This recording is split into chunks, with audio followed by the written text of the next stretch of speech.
ঘর সাজায় রাখবে আমার স্ত্রী, সেও তো নাই। এই জীবনের কি মূল্য আমার? ও আমার যুবক বাবারা, কিসের পেছনে দৌড়াও? এমন একটা দিন নাই যুবকের লাশের খবর নাই। পানির নিচে লাশ, গাড়ির নিচে লাশ, ঘুমের বিছানায় লাশ। আজকে বয়ান শুনতেছো, কালকে এমন সময় আল্লাহ না করুন হতে পারো হসপিটালের রোগী, হতে পারো তুমি কবরের যাত্রী। সারা রাত মোবাইল চালায় ঘুমাবা, 11টার সময় মা ডাকবে, বাবা উঠার কত ঘুমাবি, কোনো আওয়াজ নাই। মা টাচ করে দেখবে পুরো বডি সন্তানের শক্ত হয়ে গেছে, বরফের মতো ঠান্ডা। মা একটা চিৎকার দিয়া বলবে, কে কোথায় আছো, আয়। আমার বাবা দুনিয়ায় নাই, মা বলে ডাকার মতো আমার কেউ আর নেই। বাবায় কান্না করে টেলিফোন করবে, ইমাম সাহেব আমার সন্তান মরে গেল, তাড়াতাড়ি আসেন, জানাজা না দিয়া যাবেন না। কাউকে পাঠাবে, যাও বাজার থেকে কাফন কিনে নাও। কাউকে বলবে বাঁশবাগানে যাও, কবর খনন করো। কাউকে বলবে তাড়াতাড়ি গরম পানি করো গোসল করার জন্য। ও বাবা, নিজের গায়ের গেঞ্জিটা বেলেট দিয়ে কেটে কেটে রেখে দিবে। আরে আমার হাতের ঘড়িটা আর একজনে হাতে দিয়া বলবে, এটা আমার ঘড়ি। ও আল্লাহর বান্দা, তোমার আপন বন্ধু মোবাইলের নাম্বারটা ডিলিট করে বলবে, বন্ধু নাই, নাম্বার রেখে কোনো লাভ নাই। ওই কবরে যখন গোসল করায়া কাফন পরায়া জানাজার ব্যান্ডেলে নিবে, মা জানালা দিয়া কাঁদবে আর বলবে, আমার বাবারে তোরা কই নিয়ে যাও, শেষবারের মতো চেহারাটা একবার দেখায় দাও। আর আমারে মা বলে ডাকার মতো কেউ থাকলো না। ও যুবক বাবা, ওই অন্ধকার কবরে সব পাড়ায়া মাটি দিয়া যখন চলে যাবে, কেউ নাই। এতদিন তোমার আমার ডানে বামে বন্ধু বান্ধব কত আপনজন, এখন যেন আমি একা বাঁশবাগানে পড়ে থাকবো রে বাবা। ওই কবরে ফেরেশতা প্রশ্ন করার জন্য আসবে, জবাব দিলে আলহামদুলিল্লাহ, যদি জবাব দিতে না পারো বেনামাজি অবস্থায় কবরে যাও, গুনাহগার অবস্থায় কবরে যাও। আল্লাহর অর্ডার হবে, ও কবরের মাটি একে ছাড় দেওয়া যাবে না, জাহান্নামের আগুন কবরটা ভরে যাবে। এরে নবীর আশিক, ওই জাহান্নামের আগুনের গরম সহ্য করা যাবে না রে বাবা। আল্লাহ রাগ করে বলবে, ও কবরের মাটি দুই দিক থেকে জোরে জোরে চাপ দাও। এত জোরে চাপ দিবে, কবরের মাটির চাপে তোমার হাড়গুলো ভেঙে যাবে।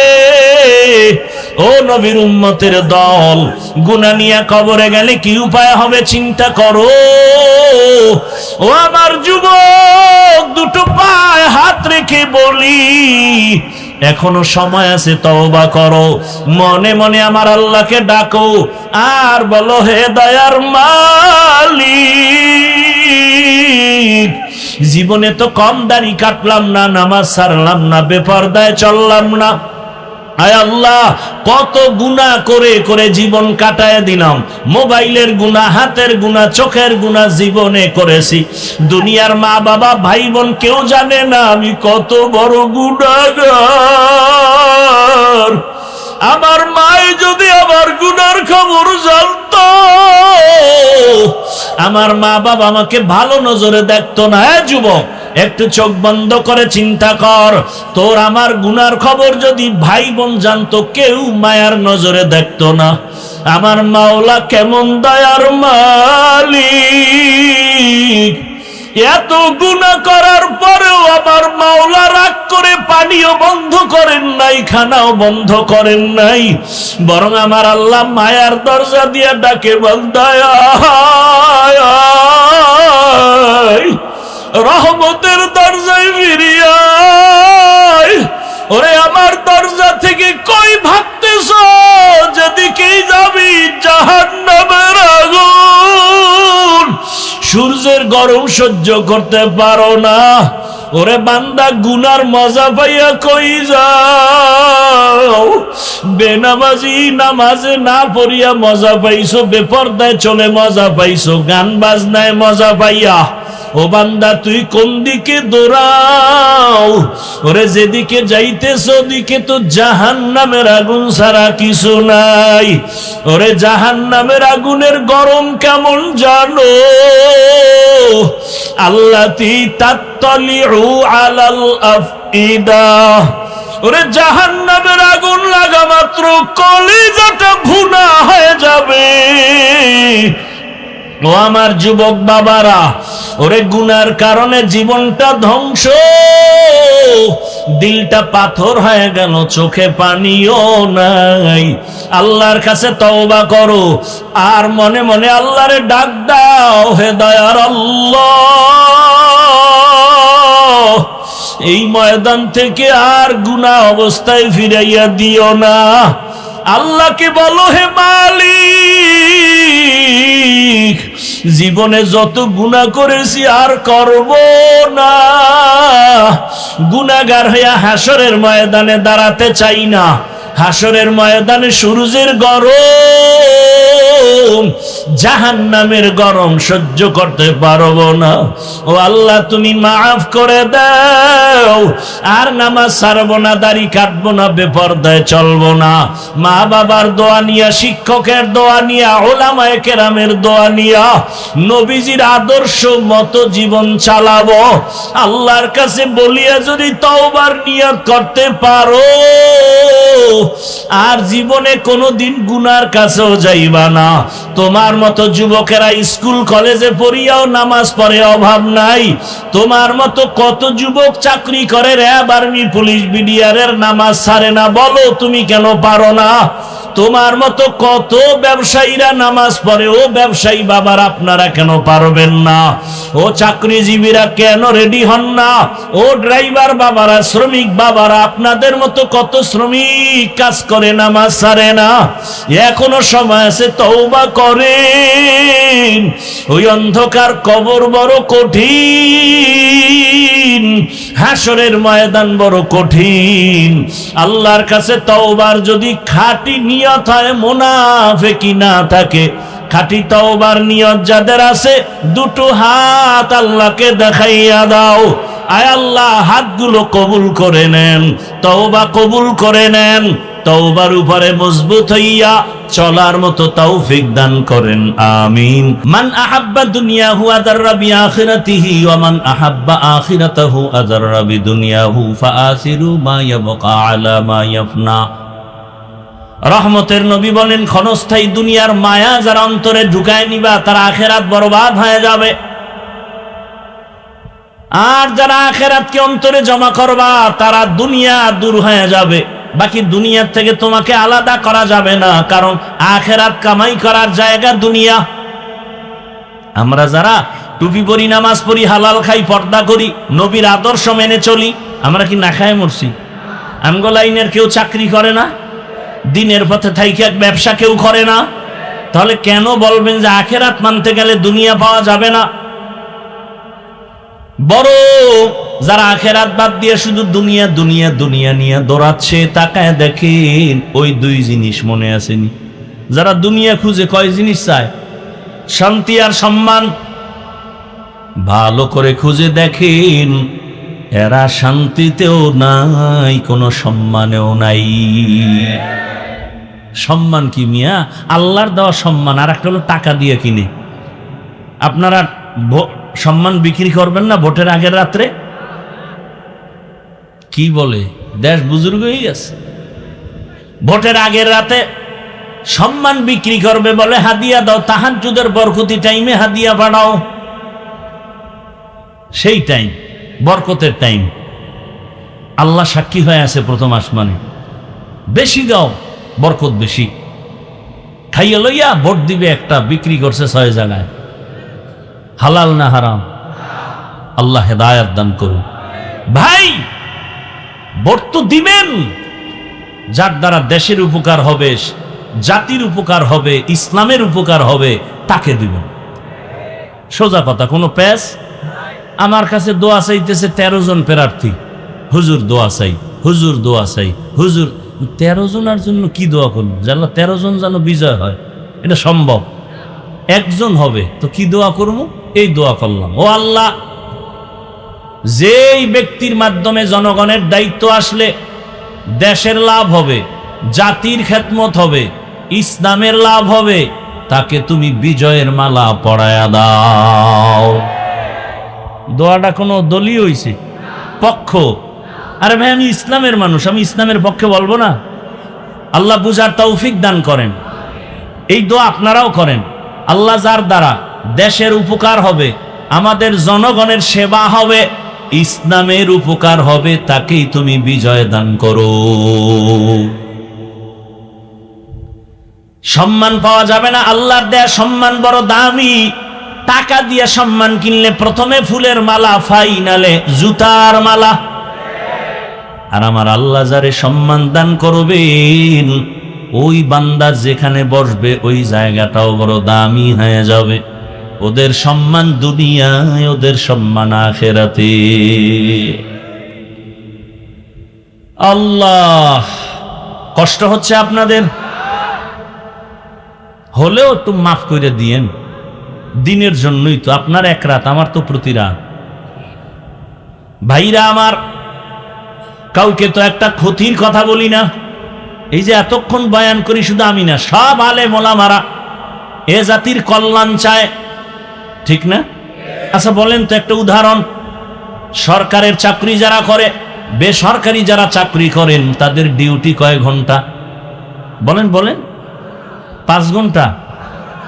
8 ঘন্টা। 8 সরকারি ডিউটি, 8 ঘন্টা। বলেন নিম্নে সরকার থেকে বেতন কত? নিম্নে 20,000 ধরেন, 20, হ্যাঁ 20,000। টেবিলের নিচে আরো মুক্তার দানা তো অভাব নাই কি? দুনিয়ার কোন দেশে যদি মুক্তার দানা না থাকে, আমার দেশের মধ্যে টেবিলের নিচে বহু হারাম শুকরের মুক্তার দানা আছে। পাইলেই রাতারাতি আঙ্গুল ফুলে কলা গাছ। কথা ঠিক নেই ভাইরা আমার? তাহলে ডিউটি করে 8 ঘন্টা, বেতন 20,000, এমনে হেমনে আরো অনেক কিছু। এবার আপনারা বলেন, আপনাদের অঞ্চলগুলোতে যত মসজিদ আছে, ইমাম সাহেবদের ডিউটি কত ঘন্টা? বলেন, বেতন দেন কত? গ্রামে তো সেদিন এক জায়গায় জিজ্ঞেসি, কয় ইমামের 1,500, খতিবের 2,500। আমি বললাম একুরেট মাস? বলে 13 মাস বাকি। 24 ঘন্টা ডিউটি করে, 5,000 টাকা, 10,000 টাকা বেতন দেয়, তাও মাস দেওয়া হয় না। এরপরেও কি কোনো ইমাম সাহেব কারো সাথে খারাপ আচরণ করে? জুমায় কি বলছে? 30,000 বেতন দাও, না হয় আসর থেকে সূরাগুলো উল্টা পড়া হবে। কেউ বলছে? এবারে এই 24 ঘন্টার ডিউটি কি কয়? রিমান্ড চলে, রিমান্ড। জহুরের নামাজে নাই, আসরের সময় রিক্সা ড্রাইভার কয়, হুজুর জহুরে ছিলেন না, গেছিলেন কই? হুজুর বলে, কে তুমি? বলে, আমি রিক্সা চালাই। এত পাওয়ার কেন? বলে, মাসে 5 টাকা বেতন দেই। এই পাওয়া আছে না নাই? সভাপতি সাহেব কত? বলে মাত্র 100। সেক্রেটারি সাহেব কত নি? কয় সভাপতির থেকে সেক্রেটারি ধনী, দেন কত? কয় 50। কেন? সভাপতির থেকে ধনী বাড়ায় দেন। কয় সভাপতির থেকে বেশি দিতে গেলে বেয়াদবি হবে। এত কিছুর পর আলেম কারো সাথে খারাপ কথা বলে না, বরং কলিজা দিয়া মোনাজাতে দোয়া করে, হে আল্লাহ, এলাকায় শান্তি দাও, ব্যবসায় বরকত দাও, কবর আলাদের জান্নাত দাও, আয় আল্লাহ অসুস্থ রোগীদের সুস্থ বানাও। আলেম ওলামা এত কষ্ট বুকে নিয়া মানুষের জন্য এত কষ্ট করে দোয়া করে, এরপরেও যারা বলে হুজুরেরা খারাপ, আমি বলি ওদের 14 বংশের রক্ত। আল্লাহ হেদায়েত দান করেন। ভাইরা আমার, এজন্য আল্লাহ বলেন, মিনহা খালাকনাকুম ওয়া ফিহা নুঈদুকুম ওয়া মিনহা নুখরিজুকুম তারাতান উখরা মাউতু কাসিন কুল্লু নাসিন শারিবু কবরু বাইতিন কুল্লু নাসিন দাখিলু। আর অল্প টাইম আমি ঘুষাই নিতেছি, আয়াতের উপরে অল্প কথা না বললে হক আদায় হবে? অল্প টাইম, ভালো করে খেয়াল করেন। আল্লাহ বলেন আমি মানুষ মাটির থেকে তোদেরকে সৃষ্টি করেছি, এক অংশ। দ্বিতীয়, তোকে মাটির গর্ভে নিয়ে যাব, দ্বিতীয়। তৃতীয় অংশ হলো মাটির থেকে আবার পুনরায় আমি হাসরের মাটি উঠাবো। তিনটা বিষয় এখানে কঠিন আলোচনা। প্রথম অংশ মিনহা খালাকনাকুম, তোমাদের সৃষ্টির রহস্য নিয়ে আলোচনা। দ্বিতীয় হলো ওয়াফিহা নুঈদুকুম, কবর জগতের আলোচনা। তৃতীয় হলো ওয়া মিনহা নুখরিজুকুম তারাতান উখরা, কিয়ামতের আলোচনা। মাত্র মিনহা খালাকনাকুম শব্দটার উপরে কয়েক মিনিট কথা বলবো। আল্লাহ বলেন হে মানুষ, মাটি থেকে তোমাকে সৃষ্টি করা হলো। ডাইরেক্ট আল্লাহ আদমকে বলছেন হে আদম, আমি তোমাকে মাটির থেকে সৃষ্টি করেছি। যদি আদম উদ্দেশ্য হয় তাহলে মিনহা খলাকনা কা হবে, কুম হবে কেন? কা মানি তোমাকে, কুম মানি তোমাদেরকে। আদম কি তোমাদের না তুমি? তুমি। আদম তো একা, এখানে হবে মিনহা খলাকনাকা। বরং আল্লাহ বলেন মিনহা খলাকনাকুম, আমি আদম তোমাদেরকে সৃষ্টি করেছি। তার মানে বাবা যেই পদার্থের হবে সন্তানেরাও সেই একই পদার্থের হবে।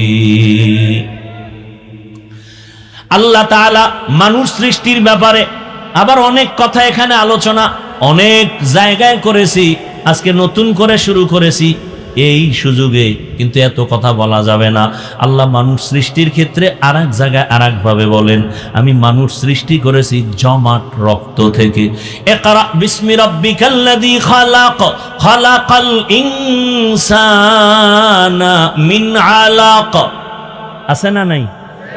ওখানে বলা হলো মাটির থেকে, এখানে বলা হলো জমাট রক্ত থেকে।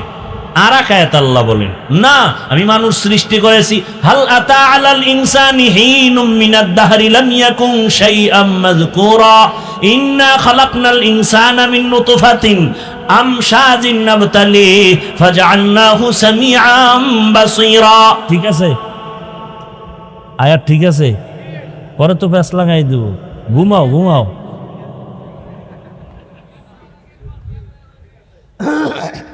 ভাইরা না, ওরা ঘুমায়, টেনশন নেই। ভাইরা আমার, আল্লাহ এখানে বলেন আমি ইনসানকে সৃষ্টি করেছি নাপাক পানি থেকে। কয়টা পাইলেন কথা? তিনটা।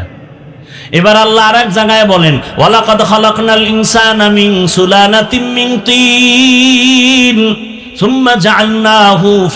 সুম্মা জাআলনাহু নুতফাতান ফি ক্বারারিন মাকিন সুম্মা খালাকনান নুতফাতা আলাকা ফাখালাকনাল আলাকাতা মুদগাহ ফাখালাকনাল মুদগাতা ইযামা ফাকাসাউনাল ইযামা লাহমা সুম্মা আনশানাহু খালকান আখার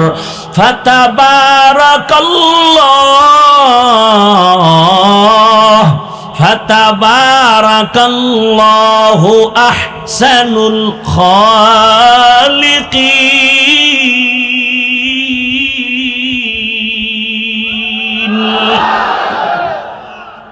আল্লাহ নাপাক পানির থেকে কেমনে বানাইছেন? আল্লাহ বলেন এই পানিটারে আমি আল্লাহ শোধন করাইলাম ফেরেশতার মাধ্যমে, এরপরে গোশতের টুকরা, এরপরে হাড্ডি, এরপরে আবার শোধনের পরে আমি আল্লাহ তাআলা আবার গোশত দিলাম, হাড্ডি দিয়া, চামড়া দিয়া, একটা স্ট্রাকচার মানুষের বানাইয়া, এরপরে প্যাকেট করে দিলাম, কাভার করে দিলাম, একের উপরে একটার উপরে আর একটা কাভার, কাভারের উপরে কাভার, কাভারের উপরে কাভার দিয়া এমন ভাবে আমি আটকাইয়া দিয়েছি যে মায়ের গর্ভে বিন্দু থেকে বিন্দু বাতাস ঢুকতে পারবে না, ঢুকলেই তোর মরণ। দেখেন তো, অক্সিজেন ছাড়া বাঁচা যায়? আপনার মুখ আর নাকটা 1 মিনিট চাইপা ধরলে বাঁচার উপায় আছে? ইন্নালিল্লাহ খাওয়ার তো কায়দা নেই, জাগাত চিৎপটাং হয়ে যাও। কিন্তু মায়ের গর্ভে বিন্দু থেকে বিন্দু অক্সিজেন ঢুকার কায়দা নাই। নাভির সাথে নাভির, মায়ের নাভিতে তার লাগায় দিছে, ক্ষুধা নিবারণ হবে নাপাক রক্ত দিয়া। আল্লাহ মায়ের গর্ভে সুন্দরভাবে রক্ত দিয়া আমার ক্ষুধা নিবারণ করেছেন, কাবার দিয়া রাখলেন। মিনহা খালাকনাকুম, মাটির থেকে আল্লাহ সৃষ্টি যদি করে থাকেন তাহলে রক্ত থেকে সৃষ্টি করার অর্থ কি? রক্ত থেকে যদি সৃষ্টি করে থাকেন, নাপাক পানি থেকে সৃষ্টি করার ব্যাখ্যা কি? কয়েকটা কথা এখানে সব বাদ। শুধু এতটুকু জানবো, আল্লাহ এত কিছু বইলা কি বুঝাইতে চান? আল্লাহ বুঝাইতে চান মিনহা খালাকনাকুম, এই মাটির মানুষ, মাটির মতো হইয়া চল, আগুনের মতো বাহাদুরি দেখাইস না। মাটির গুণ কি কয়? নরম। গরম ভাব দেখাও কেন? মাটির গুণ নরম, মাটির থেকে তোমাকে বানানো হয়েছে, তুমি মাটির মতো নরম হয়ে চলো, মাটির মতো নরম হয়ে চলো। এই এক ব্যাখ্যা। আর একটা হলো মাটির দিকে তাকায় দেখ, মাটির মধ্যে কত ধৈর্য। মাটির জমিন, কত জুলুম হয় মাটির উপরে, এরপরও মাটি কারো সাথে রাগ করে কিছু বলে না। মাটির মানুষ ধৈর্য ধারণ কর, যে যা বলুক ধৈর্য ধারণ করো, কারো উপরে আক্রমণ করিও না, নরম হইয়া চলো, আমি আল্লাহ তোমাকে বিনা হিসাবে জান্নাত দিয়া দিব। মাটির মানুষ আমরা নরম হব, খালি গরম গরম গরম গরম আর গরম। আচ্ছা গরম হয় কেন? গরম হওয়ার কিছু পুঁজি আছে আলাদা। কি পুঁজি? মানুষ গরম হওয়ার এক কারণ হলো ক্ষমতার গরম। গরম আছে না নেই? পুলিশের চাকরি করে, এটা একটা চাকরি, কিন্তু দেখবেন পুলিশের সাথে হুদা ওর কোনো সরকারি চাকরি নেই, পুলিশের লাগে একটু ঘুরে, আরে পাওয়ার, বাপের নাম নাই সানগাজির বেয়াই, ওর ভাবার আরো বেশি। এটারে কি কয়, ফরমা না কি জানি কয়? হ্যাঁ, আরে বাপরে বাপ, কঠিন পাওয়ার। আল্লাহ হেদায়েত দান করেন। নাই খবর জানেন, রাস্তাঘাটে চলি আমরা, আল্লাহ হেদায়েত দান করেন। তো ক্ষমতার একটা গরম আছে না নাই? নমরুদ গরম, কেমন গরম? আল্লাহরে মেরে ফেলব, আমি রেডি। আল্লাহকে আয়, ওয়ামাকারু ওয়ামাকারাল্লাহ ওয়াল্লাহু খায়রুল মাকিরিন।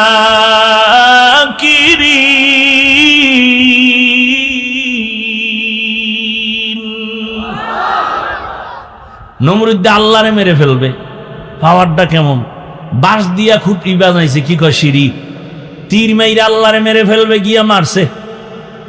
এবার দেখে আগায় রক্ত, নিচে একাই যে রক্ত, মেরে ফেলছে। চিন্তা করছে এমন বড় বেঈমানের আল্লাহ যখন ওরে মারতে লইছে, কি পরিমাণ বাহিনী লাগছে। একটা অসুস্থ মশা, তাও কিন্তু সুস্থ না, দেখছেননি কারবার? অসুস্থ মশা, ওই মশা নাকের ভেতর থেকে ঢুকে চান্দির গোড়ায় গিয়া হাজির। ফাঁকে ফাঁকে একটা মিস কল দেয়, নমরুদের চান্দি গরম। ডাক্তার কবিরা সব দেখায় তুফান, কোন রোগ ভালো হয় না। আল্লাহর কুদরত, সানখ ফেললে তো ফট করে জুতার লগে মাথার লগে বাড়ি লাগছে, বাড়ি লাগা মাত্র মাথা হিমেল হয়ে গেছে। নমরুদ কয় সর্বনাশ, দুনিয়ার টাকা খুয়াইলাম, ডাক্তার কত কিছু দিলাম, জুতার মধ্যে যে এই পরিমাণ আমার ঔষধ আছে তা তো আমার জানা ছিল না। এইবার কয় জুতা লাগাইলি মাথা ঠান্ডা। শুধু ঠান্ডা না, একটু জোরে বাড়ি মারলে আরো ঠান্ডা। কত বাড়ি মারবে কে? বলে কর্মচারীরা, বেতন দিয়া। কর্মচারী জোতার বাড়ি দিবে ফাঁকে ফাঁকে, বেতন। নমরুদ কয় শুনে যা, যত জোরে বাড়ি দিবি বেতন তত বাড়ায় দিবি। কেমন সান কফা। কর্মচারী কিছুদিন জুতার বাড়ি দিয়া কয়, স্যার আমার একা সম্ভব না, আমার তো বাথরুম আছে, খাওন দাওন আছে, ঘুম আছে। 2-4 ঘন্টার জন্য রেস্ট দিতে হবে, রেস্টের গুল্লি মারি। প্রয়োজনে শিডিউল ভাগ করে 2-3 জন কর্মচারী থাকবে, জুতার বাড়ি বন্ধ করা যাবে না। এই বরকত থেকে আমি বঞ্চিত হতে চাই না। এই জুতা যার গালে লাগছে এই বরকত, বুশের গালে লাগছে না। সাংবাদিকরা জিজ্ঞাসা কাইফা হাল, ডোন্ট মাইন্ড। জুতা খায় কেমন লাগলো, এটা আমার গণতান্ত্রিক অধিকার, কিছুই মনে করি। কেতনা বড় বেলাজা বেহায়া যে জুতা খাইয়াও কিছু মনে করে না। আল্লাহ হেদায়াত দান করেন। ভাইরা আমার, তাহলে ক্ষমতার গরম। আরো একজনে গরম দেখায়, কিসের গরম? তোমার ক্ষমতা আছে নি? কয় না, আমার টাকা আছে, টাকার গরম। টাকার গরম আছে না? আর একজন আর ক্ষমতাও নাই, টাকাও নাই, সেও গরম। কিও তুমি গরম কেন? আমি তো শিক্ষিত, আমার শিক্ষার গরম। আছে না নাই? মূর্খদেরকে মোটেও দাম দেয় না, শুধু বাইরের লোক। ওরে বাবায় মূর্খ, বাবারে পছন্দ করে না, মা মূর্খ, মাকে পছন্দ করে না, বলে বুড়া বুড়ির দাম নাই। আছেন এমন সন্তান? আর একজন আর গরম, ক্ষমতা নাই, কি বলে, টাকাও নাই, শিক্ষাও নাই। আর একজনে গরম ভাব নিয়ে, আরে বাপরে বাপ, সালাম দিলেও নয় না, নিজেও দেয় না। বিষয় কি? আমি তাহাজ্জুদ পড়ি, আমার আমলের গরম। কিসের গরম? আমলের গরম। আমি তাহাজ্জুদ পড়ি, যে তাহাজ্জুদ পড়ে না তার দিকে ভালো নজরে তাকায় না।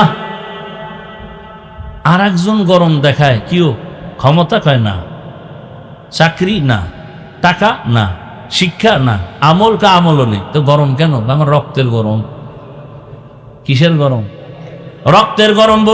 বহু ফকিন্নি মাস্তানি করে, রক্তের গরম। আছে না নাই? আল্লাহ হেদায়াত দান করুন। আল্লাহ বলেন, মিনহা খালাকনাকুম, মাটির মানুষ মাটির মতো নরম হইয়া চলো, তোমার মর্যাদা বেড়ে যাবে। মান তাওয়াযা লিল্লাহ রাফাআহুল্লাহ, যে ব্যক্তি আল্লাহর জন্য নিজেরে ছোট মনে করবে, আল্লাহ মর্যাদা বাড়াবেন। ও আমার শ্যামপুরের মুসলমান যুবক, পর্দার আড়ালের মা বোনেরা, বৃদ্ধ বাবাজিরা, গরম ভাব দিয়া লাভ কি? নমরুদ টিকতে পারে নাই, গরম গরম ভাব দেখাইয়া। ফেরাউন টিকতে পারে নাই, গরম ভাব দেখাইয়া। দুনিয়ার কেউ থাকতে পারে নাই, বরং যারা নরম নরম ভাবে চলছেন, এরা এখনো মানুষের অন্তরে অমর হয়ে আছে। নরম জিনিসের অনেক দাম। নারীরা দুর্বল, নরম, মর্যাদা বেশি। শিশু বাচ্চার অনেক নরম, অনেক দুর্বল, এদেরও সম্মান সবার কাছে প্রিয়, অন্তরের আপন হয়ে আছে। ও আল্লাহর বান্দারা, তুমি মানুষ, আমি আল্লাহ তোমাকে নরম করে বানাইলাম। ওয়া খুলিকাল ইনসানু যায়ীফা, আমি তোমাকে দুর্বল করে বানাইছি। গরম ভাব অন্তর থেকে দূর করে দাও। গরম ভাব দেখাইয়া আবু জাহাল টিকতে পারে নাই, আবু লাহাব টিকতে পারে নাই, কিন্তু নরম রহমতের নবী, কত তার সম্মান। নরম ভাব আবু বকর সিদ্দিক, আল্লাহ তাকে এমন নরম বানায় দিলেন। আল্লাহ এত মর্যাদা দান করেছেন। আবু বকরের মর্যাদা, রহমতের নবী বলেন, আবু বকর আমার, হিজরতের পথে সাথী আবু বকর আমার, দুনিয়া থেকে বিদায়ের পরে আবু বকর আমার সাথী। ওমর সবাই জানি গরম, তবে এতটা পরিমাণ নরম। ওমর কারো উপরে কোনো জুলুম করে না, অর্ধ দুনিয়ার বাদশাহী করিয়া। ওমরের মতো বান্দা কতটা নরম। দিনের বেলা বিচার করে, রাতের বেলা এলাকায় একা একা ঘুরে ঘুরে দেখে আমার এলাকার কোনো জনগণ কোনো বিপদে আসেনি। কে কে চিন্তা করতে পারেন? রোম সম্রাট কয়, ওমরের নাম শুনলে সবাই তোমরা ভয় পাও কেন? তার সেনা সৈন্য কত, তার দেহ গার্ড কত, বডি গার্ড কত, সিকিউরিটি গার্ড কত। গোয়েন্দা বিভাগের লোকেরা কয়, বাদশাহ জাহাপানা রোম সম্রাট। ওমর এমন এক ব্যক্তি যে একা একা চলে, তার কোনো বডিগার্ড নাই, সিকিউরিটি গার্ড নাই। তার এত ভয় পাও কেন? যাও, কে আছো? ওমরের হত্যা করে দাও। ওমরের হত্যা করার জন্য লোক রেডি হয়ে গেছে, তরবারি নিয়ে সুযোগ খুঁজে পাইলেই হত্যা করবে। আল্লাহ কয়, আমি যাকে হেফাজত করব কেউ তার ক্ষতি করতে পারবে না, বড় ক্ষতি করতে গেলে সে ক্ষতির মধ্যে পড়ে যাবে। ওমরের মারবে কেমনে দেখতেই ভয়। খবর শুনছে ওমর একা একা একটা জঙ্গলে পাহাড়ের পাশে খালি ময়দানে ডান হাতের বালিশ বানাইয়া ওমর ঘুমায়। এইবার শত্রু বাহিনী চিন্তা করলেই সুযোগ হাতছাড়া করা যায় না।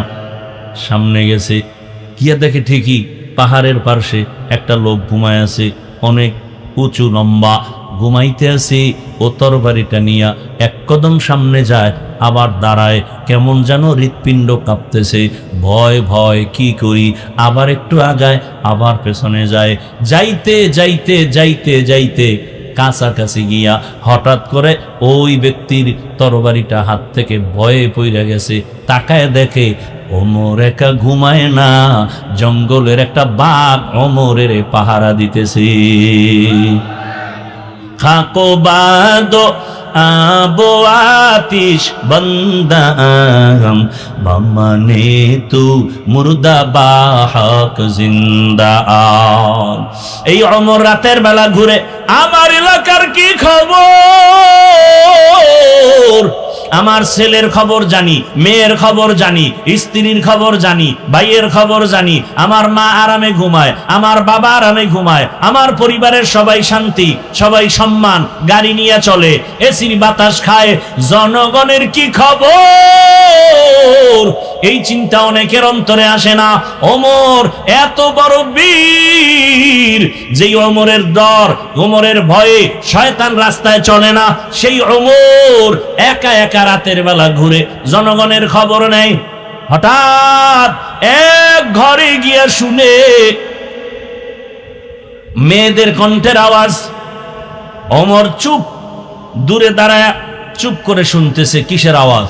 হঠাৎ করে শুনে মা তার মেয়েকে বলে, বাজারে দুধ বিক্রি করতে নিবি, গাভীর দুধ, পানি বেশি দিয়ে নিবি। মেয়ে বলে, মা তুমি বলো কি, দেশের বাদশাহ ওমর খলিফাতুল মুসলিমিন যদি জানে কল্লা ফেলে দিবে।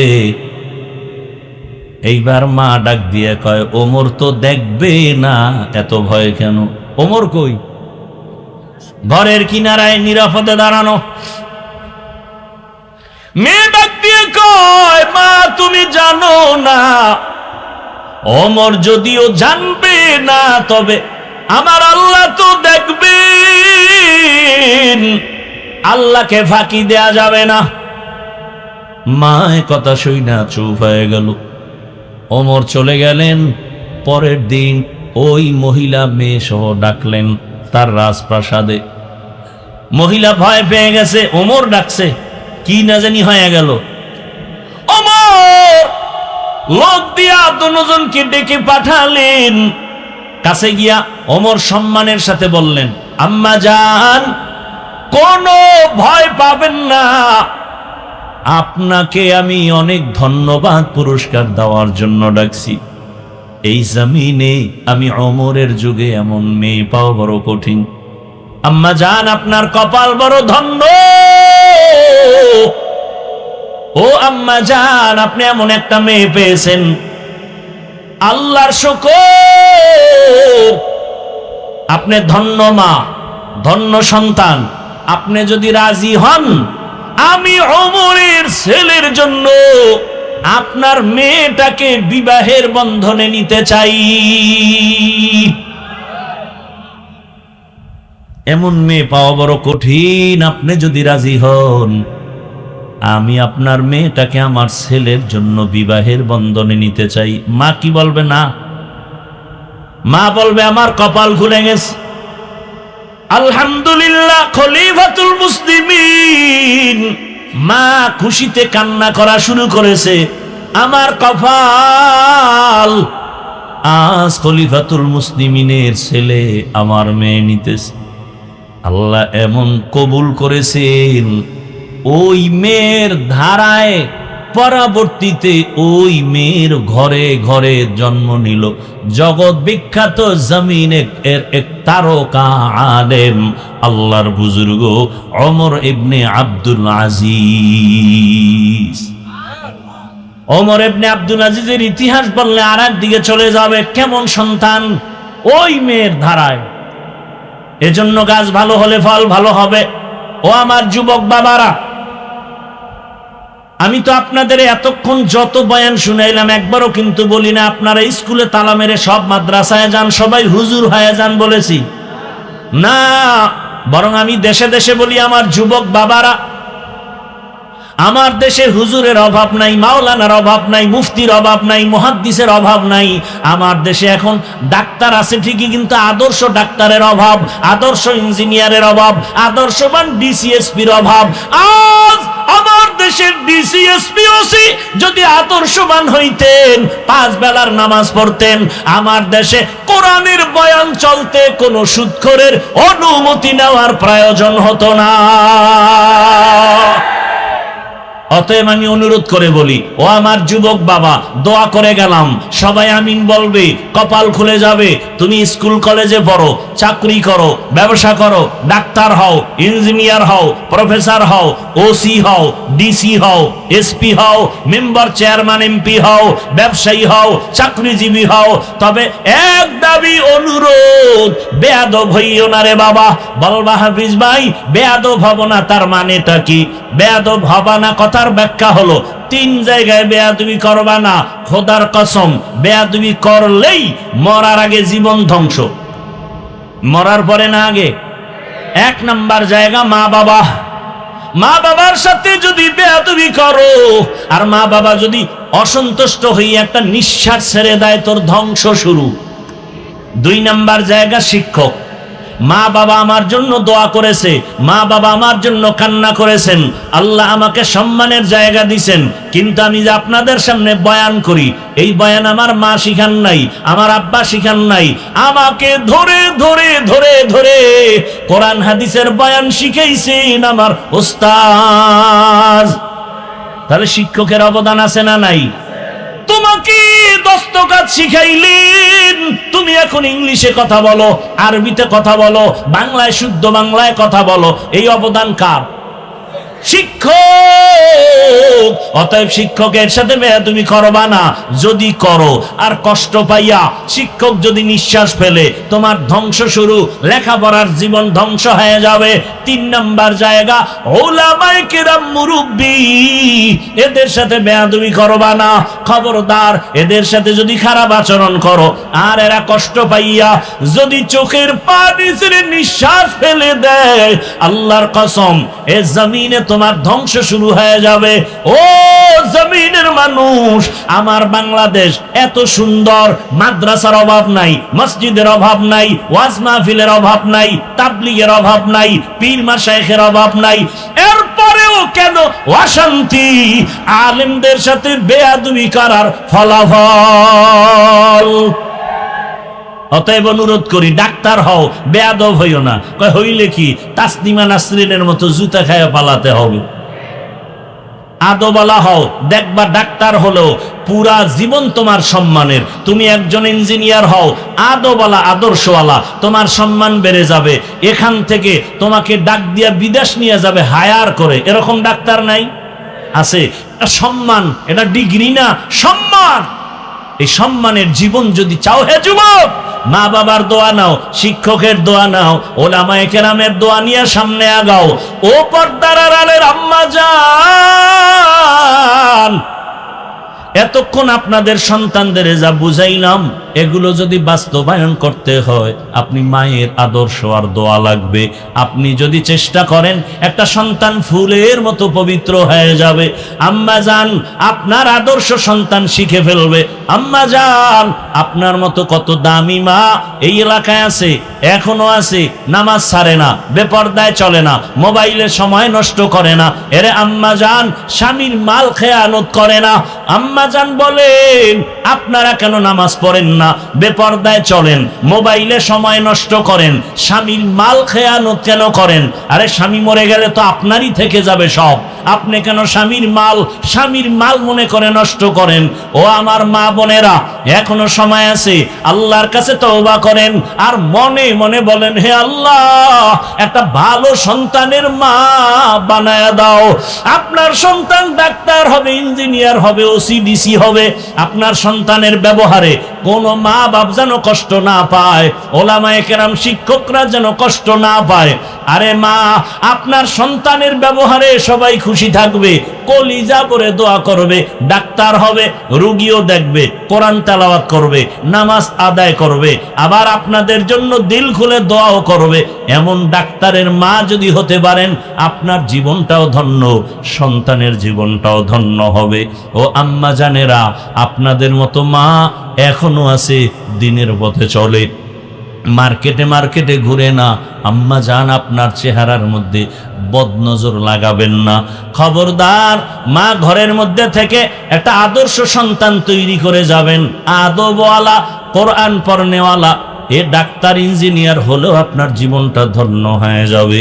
ও বাবাজিরা, ও যুবক বাবারা, এখনো সময় আছে, তওবা করো। জীবনে তো মনের চাহিদা মিটাইয়া, শখ মিটাইয়া, গুনাহ তো কম করো নাই।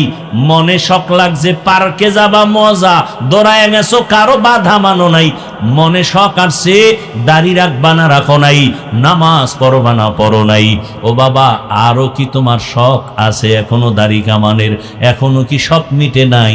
আর বলো, আর কত রাত্র সারা রাত মোবাইল চালাইলে তোমার শখ মিটে যাবে? আর কতদিন পার্কে পার্কে ঘুরলে তোমার শখ পূরণ হবে? আর কতবার দাড়ি কাটলে, নামাজ ছাড়লে তোমার শখ পূরণ হবে? এবং এটাও বলো, তোমার হায়াতের বাকি আর আছে কতদিন? দেখো নাই ও শ্যামপুরের যুবকেরা, ফেসবুকে কি তোমরা দেখো নাই? আমি শুনছি বাইতুল্লায় বসিয়া ওই বিদেশ থেকে একটা যুবক টাকা আর স্বর্ণ নিয়ে বাড়ি আসছে বেড়াইবার জন্য, পরিবারের আনন্দ করার জন্য। এয়ারপোর্টে নামার পর শাহজালাল আন্তর্জাতিক বিমানবন্দরে পরিবারের স্ত্রী সন্তানেরা গাড়ি নিয়ে হাজির। ওই আল্লাহর বান্দা গাড়িতে রওয়ানা, সন্তানের চুমু খায়, আপনজনের পাইয়া কত আনন্দ, আনন্দে আনন্দে বাড়ি যায়। বাড়ি যাওয়ার কাছাকাছি যাইয়া গাড়িটা পানির মধ্যে ড্রাইভার ফেললো। পানির মধ্যে পড়ার পরে নিজের সামনে সন্তান মরে গেল, স্ত্রীটাও মারা গেল। দেখেন নাই? ওই যুবক মিডিয়ার সামনে কান্না, আর বলে মানুষ বিবাহ করে খাইয়া না খাইয়া তো পরিবার নিয়ে এক জায়গায় থাকে, একটা আনন্দ আছে। আমি ওই আনন্দ পাই নাই, বিদেশ গেলাম টাকা পয়সার জন্য। আজকে সমাজ, আমার কপাল কেন এত খারাপ?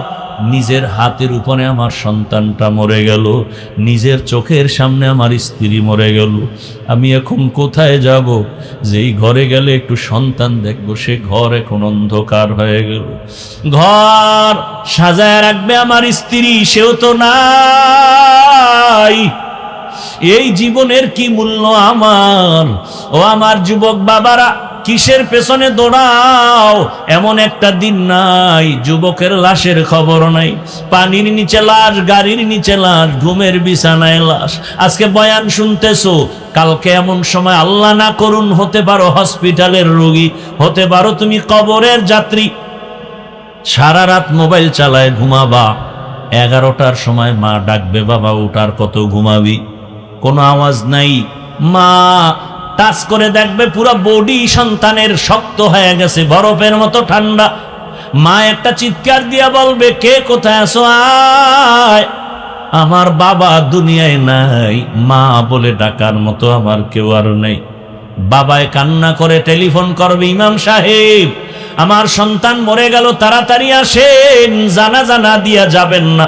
কাউকে পাঠাবে, যাও বাজার থেকে কাফন কিনে নাও। কাউকে বলবে বাঁশবাগানে যাও, কবর খনন করো।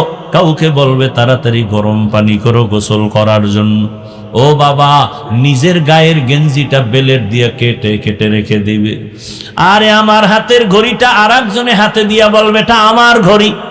ও আল্লাহর বান্দা, তোমার আপন বন্ধু মোবাইলের নাম্বারটা ডিলিট করে বলবে বন্ধু নাই, নাম্বার রেখে কোনো লাভ নাই। ওই কবরে যখন গোসল করায়া কাফন পরায়া জানাজার প্যান্ডেলে নিবে, মা জানালা দিয়া কাঁদবে আর বলবে আমার বাবারে তোরা কই নিয়ে যাও, শেষবারের মতো চেহারাটা একবার দেখায় দাও। আর আমারে মা বলে ডাকার মতো কেউ থাকলো না। ও যুবক বাবা, ওই অন্ধকার কবরে সব পাড়ায়া মাটি দিয়া যখন চলে যাবে, কেউ নাই। এতদিন তোমার আমার ডানে বামে বন্ধু বান্ধব কত আপনজন, এখন যেন আমি একা বাঁশবাগানে পড়ে থাকবো রে বাবা। ওই কবরে ফেরেশতা প্রশ্ন করার জন্য আসবে, জবাব দিলে আলহামদুলিল্লাহ, যদি জবাব দিতে না পারো বেনামাজি অবস্থায় কবরে যাও, গুনাহগার অবস্থায় কবরে যাও। আল্লাহর অর্ডার হবে, ও কবরের মাটি একে ছাড় দেওয়া যাবে না, জাহান্নামের আগুন কবরটা ভরে যাবে। এরে নবীর আশিক, ওই জাহান্নামের আগুনের গরম সহ্য করা যাবে না রে বাবা। আল্লাহ রাগ করে বলবে, ও কবরের মাটি দুই দিক থেকে জোরে জোরে চাপ দাও। এত জোরে চাপ দিবে, কবরের মাটির চাপে তোমার হাড়গুলো ভেঙে যাবে। ও নবীর উম্মতের দল, গুনাহ নিয়ে কবরে গেলে কি উপায় হবে চিন্তা করো। ও আমার যুবক, দুটো পায়ে হাত রেখে বলি, এখনো সময় আছে, তওবা করো। মনে মনে আমার আল্লাহকে ডাকো আর বলো, হে দয়ার মালিক, জীবনে তো কম দাড়ি কাটলাম না, নামাজ ছাড়লাম না, বেপরদায় চললাম না। আয় আল্লাহ, কত গুনাহ করে করে জীবন কাটায় দিলাম। মোবাইলের গুনাহ, হাতের গুনাহ, চোখের গুনাহ জীবনে করেছি। দুনিয়ার মা বাবা ভাই বোন কেউ জানে না আমি কত বড় গুনাহগার। আমার মায়ে যদি আমার গুনার খবর জানতো, আমার মা বাবা আমাকে ভালো নজরে দেখতো না। হ্যাঁ যুবক, একটু চোখ বন্ধ করে চিন্তা কর, তোর আমার গুনার খবর যদি ভাই বোন জানতো, কেউ মায়ার নজরে দেখতো না। আমার মাওলা কেমন দয়ার মালিক, এত গুনাহ করার পরেও আমার মাওলা রাগ করে পানিও বন্ধ করেন নাই, খানাও বন্ধ করেন নাই, বরং আমার আল্লাহ মায়ার দরজা দিয়ে ডাকে, বান্দায়া রহমতের দরজায় ফিরিয়া আয়।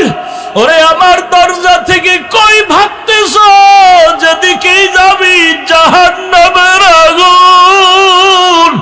সূর্যের গরম সহ্য করতে পারো না, ওরে বান্দা গুনার মজা পাইয়া কই যাও। বেনামাজি নামাজে না পড়িয়া মজা পাইছো, বেপরদায় চলে মজা পাইছো, গান বাজনায় মজা পাইয়া। ও বান্দা, তুই কোন দিকে দৌড়াও? ওরে যেদিকে যাইতেছ ওদিকে তো জাহান্নামের আগুন ছাড়া কিছু নাই। ওরে জাহান্নামের আগুনের গরম কেমন জানো? আল্লাতী তাত্তালিউ আলাল আফইদা। ওরে জাহান্নামের আগুন লাগা মাত্র কলিজাটা ভুনা হয়ে যাবে। ও আমার যুবক বাবারা, ওরে গুনার কারণে জীবনটা ধ্বংস, দিলটা পাথর হয়ে গেল, চোখে পানিও নাই। আল্লাহর কাছে তওবা করো আর মনে মনে আল্লাহরে ডাক দাও, হে দয়ার আল্লাহ, এই ময়দান থেকে আর গুনাহ অবস্থায় ফিরাইয়া দিও না। আল্লাহকে বলো, হে মালিক, জীবনে যত গুনাহ করেছি আর করব না। গুনাহগার হইয়া হাসরের ময়দানে দাঁড়াতে চাই না। হাসরের ময়দানে সূর্যের গরম, জাহান্নামের গরম সহ্য করতে পারবো না। ও আল্লাহ, তুমি মাফ করে দাও। আর নামাজ ছাড়বো না, দাড়ি কাটবো না, বেপরদায় চলবো না। মা বাবার দোয়া নিয়া, শিক্ষকের দোয়া নিয়া, ওলামায়ে কেরামের দোয়া নিয়া নবীজির আদর্শ মতো জীবন চালাবো। আল্লাহর কাছে বলিয়া যদি তওবার নিয়ত করতে পারো, আর জীবনে কোনোদিন গুনার কাছেও যাইবা না। তোমার মতো যুবকেরা স্কুল কলেজে পড়িয়াও নামাজ পড়ে, অভাব নাই। তোমার মতো কত যুবক চাকরি করে, র্যাব, আর্মি, পুলিশ, বিডিআরের নামাজ ছাড়ে না। বলো তুমি কেন পারো না? তোমার মতো কত ব্যবসায়ীরা নামাজ পড়ে, ও ব্যবসায়ী বাবার আপনারা কেন পারবেন না? ও চাকরিজীবীরা কেন রেডি হন না? ও ড্রাইভার বাবারা, শ্রমিক বাবারা, আপনাদের মতো কত শ্রমিক কাজ করে, নামাজ ছাড়ে না। এখনো সময় আছে, তওবা করেন। ওই অন্ধকার কবর বড় কঠিন, হাসরের ময়দান বড় কঠিন। আল্লাহর কাছে তওবার যদি খাঁটি নিয়ত হয়, মুনাফিকি না থাকে, খাঁটি তওবার নিয়ত যাদের আছে, দুটো হাত আল্লাহকে দেখাইয়া দাও। আয় আল্লাহ, হাতগুলো কবুল করে নেন, তওবা কবুল করে নেন। তওবার উপরে মজবুত হইয়া চলার মতো তৌফিক দান করেন, আমিন। আলহামদুলিল্লাহি রাব্বিল আলামিন, ওয়াসসালাতু ওয়াসসালামু আলা সাইয়্যিদিল আমবিয়াই ওয়াল মুরসালিন ওয়া আলা আলিহি ওয়া আসহাবিহি আজমাইন। ইয়া আরহামার রাহিমিন, ইয়া আরহামার রাহিমিন, ইয়া আরহামার রাহিমিন। রব্বিরহামহুমা কামা রব্বায়ানি সগীরা, রব্বিরহামহুমা কামা রব্বায়ানি